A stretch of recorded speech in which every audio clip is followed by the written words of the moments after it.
More than 20 years earlier, Rebekah had eagerly accompanied the venerable steward Eliezer back to Isaac's tent. From the moment she saw Isaac, she had not regretted her choice. They looked to a future of happiness together. But then, seemingly endless years of drought and famine came, driving them from their ancestral grazing lands to find sustenance. More painful to them both, Rebekah remained as barren as the rain-starved earth. Isaac sacrificed and prayed, somehow confident that El Shaddai would intervene and give them children, and they waited. It was easy for Isaac, Rebekah thought.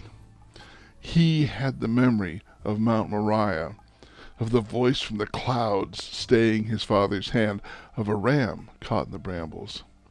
Isaac, Rebekah realized, knew that Adonai had spared him.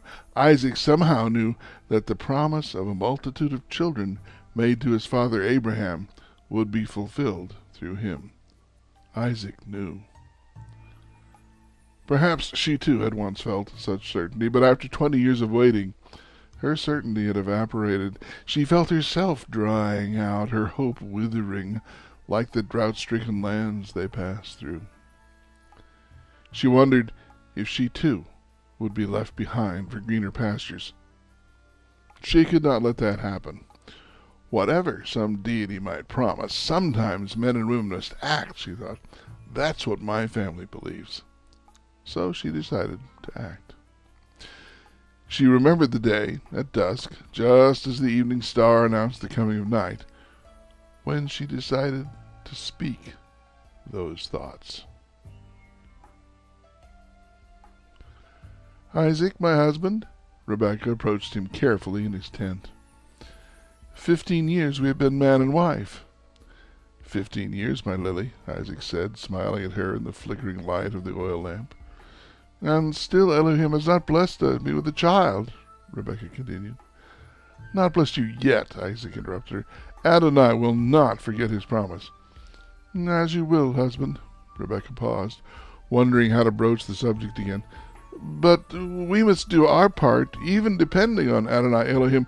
We must do what we can do. Is it not so? What are you trying to say, dear one? Isaac asked, genuinely concerned now. Perhaps it would be best, Rebekah hesitated, searching for words. Isaac waited, knowing from experience she could not be rushed. It is the way of our people. So long she had pondered this possibility, but even now she found it difficult to face. It seems the only way I can give you children would be my handmaiden, Hadassah. So that's what you've been thinking, Isaac said. You can read Isaac's answer to Rebekah's request in Torn, Jacob's story.